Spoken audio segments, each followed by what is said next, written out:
బాబు ఎవరు నువ్వు? నిన్నేనయ్యా, ఎవరు నువ్వు? అంటే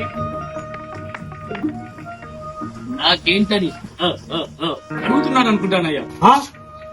మన ఊర్లో నన్ను నాకేంటని అడుగుతున్నాడంటే వామ్మో వామ్మో చాలా విచిత్రంగా ఉంది.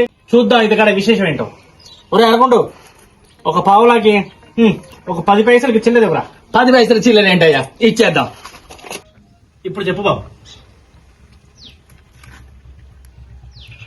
నేను లాభం లేని నోరిపన్ను స్వరపేటికి అరిగిపోతున్నాను.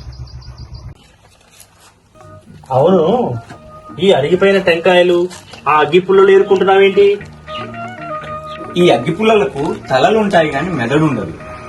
మెదడున్న మనం ఈ అగ్గిపుల్లలను బ్రహ్మాండంగా వాడుకోవచ్చు.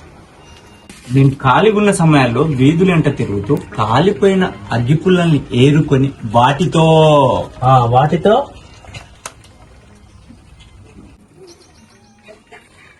ఇప్పుడు చెప్పు. వాటితో చారు గంజి కాచుకుంటాను. వామ్మో వామ్మో, వయసులో చిన్నవాడివైనా మహా జ్ఞానిలా కనిపిస్తున్నావు. ఇంతకీ ఎవరినైనా నువ్వు? నిన్ననే మన చిన్నింటి 2వ వాటలోకి అద్దెకి దిగానంటాడయ్యా. పీనా సంఘానికి మన మండల అధికారంటయ్యా ఈయన. అంటే పీనాస్ సంఘం అని కొత్తగా పెట్టారేంటయ్యా? అంటే అది అఖిల భారత పొదుపరి సంఘం పెట్టి మండలాలుగా విభజించి ఈ మండలం నాకు ఇచ్చారండి.